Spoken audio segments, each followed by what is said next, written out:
Assalamualaikum, salam sejahtera, salam berjumpa kembali. Dah lama kita tak jumpa ni. Jadi saya ada sedikit cerita nak diceritakan lah. Hari ni kita akan cerita pasal pattern. Sebelum kita pergi ke pattern tu, kita akan cuba fahamkan dulu apa maksud pattern tu atau apa yang dikatakan. Kenapa bila kita tengok chart tu kita nampak seolah-olah ada pattern. Pertama, katalah ada satu harga sedang naik ke atas dan tiba-tiba dia berhenti daripada meneruskan kenaikan. Naik ni boleh jadikan beberapa hari lah. Beberapa hari ke, berapa minggu ke, berapa bulan ke. Dia naik, tiba-tiba dia berhenti. Dan tidak ada lagi harga yang naik atas daripada dia. Kita boleh sampaikan, kita boleh lukis satu harga melintang ni.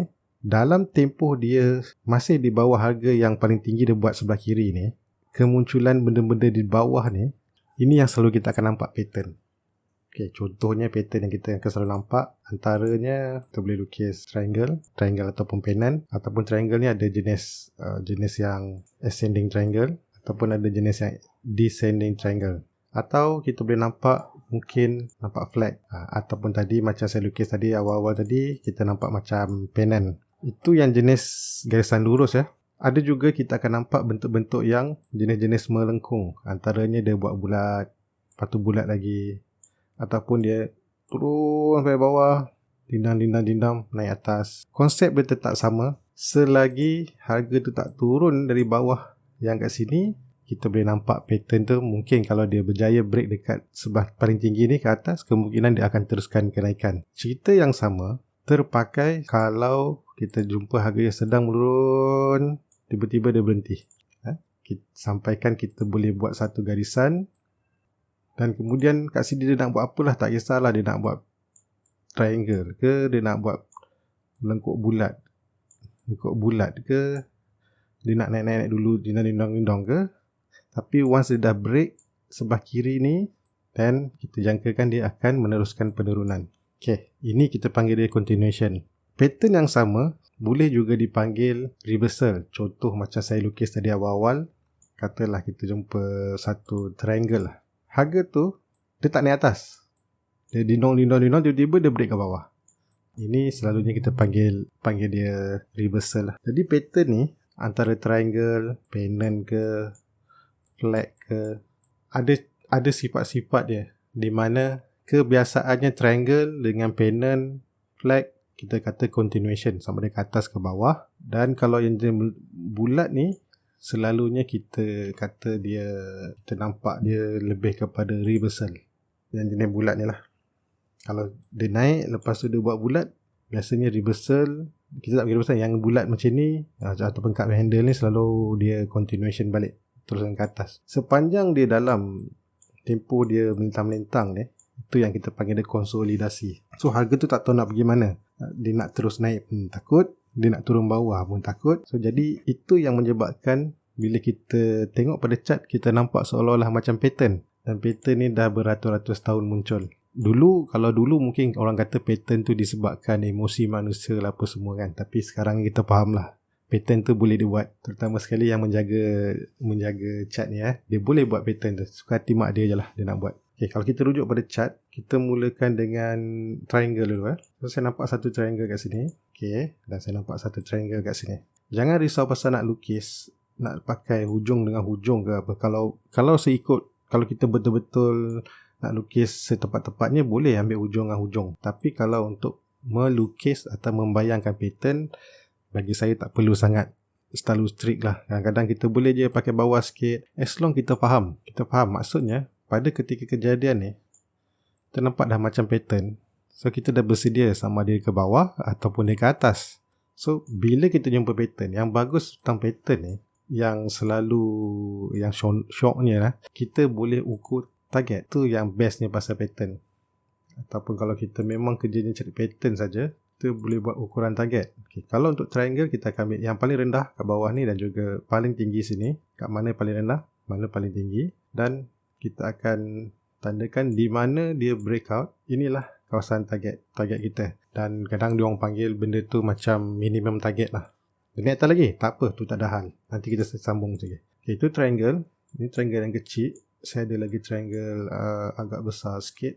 Sorry, tak adalah besar sangat, sama je. Kalau tadi lebih kepada macam menurun dia punya triangle lah. Yang ini kepala dia lebih straight, atas dia lebih straight. Yang ni kita panggil dia ascending triangle. Ascending kaki dia naik atas, tapi atas ni straight. Kalau yang tadi ni bukan kita tak boleh lukis straight, boleh je. Sama je, boleh nak lukis straight. Tapi kan kita nampak dah macam ada lendas sikit lah. Okay, yang ini straight. Jadi konsep dia sama juga. Kita boleh ambil dari bawah sini sampai sini. Dan kalau dia berjaya break, so inilah kawasan target kita. Yang ini pun triangle juga, kan? Triangle kan? Katalah kita menunggu dia breakout ke atas, tak ada, tapi dia ke bawah. So mungkin kita boleh ambil target sini sampai sini dan target ke bawah dia. Kalau menurun, lebih kurang situlah area dia. Tu kalau triangle. Flag ni ada special sikit. Kebiasaannya flag ni muncul ketika harga sedang menaik atau dia tengah trending naik, ataupun ketika dia sedang turun dan tiba-tiba boleh berhenti. Dan flag ni dia biasanya muncul tak lama. Dia punya kawasan konsolidasi tu tak berapa lama. So ni kaki dia naik Okay. Dan kita lukis flag. So untuk flag kita boleh pilih antara sama ada nak pakai sini sampai sini pun boleh, dan target dia sekitar situ, ataupun sepanjang kaki dia naik ni. Kenapa saya pilih sini, kenapa tak bawah ni? Sebab sini, kalau sini dia dah naik kat sini kan berhenti. Ini pun triangle juga. So ini naik. Jadi kita ambil kaki kat sini lah, takkan ambil kat bawah ni pula. Okay, yang ni untuk flag kita boleh ambil dari permulaan kaki dia naik ni sampai atas ni. Kemudian kalau break, so inilah kawasan target dia. Okay, faham kotak. Bila kita buat kotak, dia sama je macam kita buat pattern triangle ke apa ke.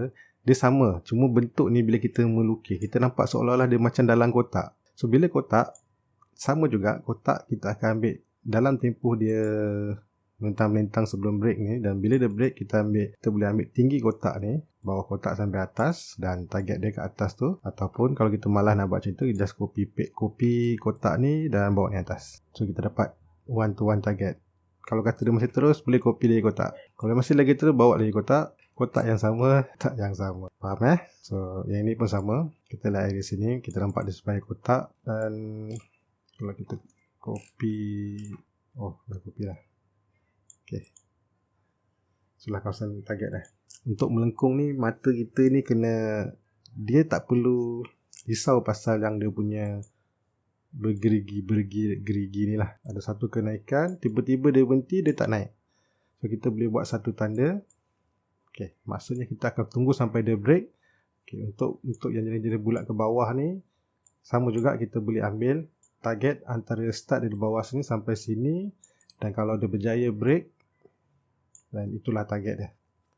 Dan kalau kita perhatikan, kalau kita rajin lah baca, ini pun sama. Kita boleh bayangkan dia buat satu jatuh bawah dan naik ke atas, lepas tu dia berjaya break. Okay, dalam tempoh yang sama kan kita pernah belajar pattern, kata sebiasa siapa pernah baca pattern head and shoulder ataupun head and shoulder terbalik, kita akan nampak pattern tu muncul dalam, kita boleh lukis macam ni.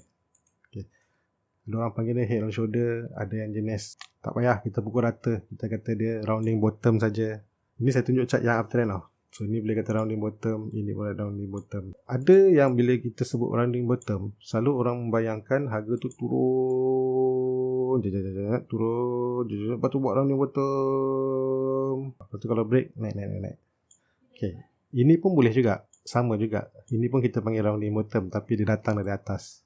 Ini biasa kalau kejadian ni agak lama dia jadilah. Rounding bottom bawah ni lama. Kalau nak cepat, cari yang sedang naik, trending up, dan buat rounding bottom. Itu yang terbaik. Bila kita buat pattern, bukan sekadar kita punya target yang buat kita shock tu, tapi di mana dia breakout.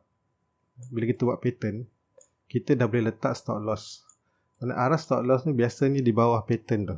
Kalau kata pattern tu triangle lah kan, dia break kat sini, so stop loss kita area bawah ni. Sebab kalau dia break lepas tu masuk balik ke bawah, maksudnya pattern tu tak jadilah. Dia kira false breakout. Saya berkongsi sajalah. Kadang-kadang kita buat, bila kita buat contohlah macam tadi lah, kita buat target naik, so kita pun buat targetnya sekitar sini. Kalau boleh, katalah kita entry breakout dan sampai target. Kalau boleh, follow saja plan kita tu. Jual. Sampai target, jual. Walaupun lepas tu kita nampak dia naik lagi. Okay, kenapa saya galakkan macam tu? Sebab selalu kita terperangkap bukan disebabkan entry kita salah, bukan sebab kita tak ada target, tapi disebabkan tamak tu. Bila dah sampai sini, dah sampai target, kita jadi macam, tamak tu datang. Dia reluctant nak jual ke tak, nak jual ke tak. Dan kita kata, dulu aku jual, dia naik lagi. Lepas tu kita buat pattern lagi, katalah pattern yang ni, sampai sini aku jual je naik, aku jual je naik. Nanti, sampai satu masa, bila kita kata, aku tak nak jual lah. Masa tu lah yang dia turun. Bila turun, dia naik sikit, lepas tu dia start turun, kita tak apalah, ini ada untung. Tak apalah, turun lagi, tak apalah ada untung. Aku mau entry jauh ni, nanti mana tahu dia boleh corner balik kan. Sekali dia turun lagi, sampai harga yang kita beli, tak apa, aku masih tak rugi. Walaupun dah sebulan lebih, 2 bulan lebih menunggu, kata tak rugi. Banyak. Lepas tu turun lagi, dah kena cut loss pun tak nak cut loss. Ini company bagus ni, mesti naik balik. Sebab tu saya galakkan, kalau kita buat pattern, jual je dulu. Orang kata kadang ada juga kita boleh jual separuh lepas tu jual lagi. Yang itu boleh kemudian. Kalau kita nak dapat dia punya sedap punya trading tu dulu. Sampai target jual, sampai target jual. Nanti bila kita dah pandai pilih chart apa semua, barulah masuk dalam, orang kata benda tu dalam money management lah. Macam mana kita nak handle duit tu kan. Ataupun kita nak handle berapa lama nak swing ke, berapa lama nak hold lah. Dan satu lagi, bila kita buat pattern, macam saya kata tadi lah, tak semestinya lukis tu kita kena selurus-lurusnya lah. Contoh macam nak kena lurus sangat. Tak perlu sangat. Kadar kita kata, okey lah, aku dah nampak macam ada triangle ni kan. Kita cuma cari dekat mana dia punya hujung-hujung untuk dia break up.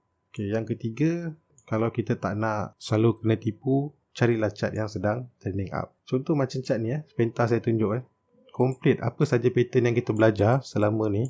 Katalah satu buku, kita baca buku chart pattern lah. Dia tunjuklah macam-macam pattern, berlambat-lambat lah pattern . Semuanya ada dalam chart penta ni. Dari mula dia katalah dari bawah ni sampai atas ni, semua pattern ada. Apa yang tak ada kat dalam dia. So, kadang-kadang satu chart tu je kita trade dah macam-macam pattern ada dalam tu. Dan kalau boleh bila kita tak nampak pattern tu, jangan paksa mata nak nampak lah. Adalah satu benda lah, contohlah macam ni . Benda ni tak nampak pun macam cup. Walaupun kita nampak ni. Tapi kita, ni cup ni cup. Kalau benda tu tak nampak macam cup, jangan kita cup and handle ke whatever lah. Yang terakhir, gunakan maklumat yang kita dapat tadi, yang ukur target tadi kan, bila dia breakout ukur target, dan be kreatif. So kreatif ni macam mana? Contoh, saya bagi contoh je . Kita dah lukis tadi, so ada satu harga naik, lepas tu tiba dia tak naik, dia berhenti, lepas tu dia break, dan kita akan ambil target antara sini dan one to one lah. Apa kata kalau kita jumpa satu candle tinggi, break, dia tak naik lagi lepas tu, contoh tak naik, why not? Boleh tak kalau saya kata, okay, kalau dia break lepas ni, saya nak buat target one to one. Dari candle ni punya tinggi, saya nak target one to one. Jadi saya dapat jual kat sini. Okay lah, jumpa lagi. Assalamualaikum. Bye bye.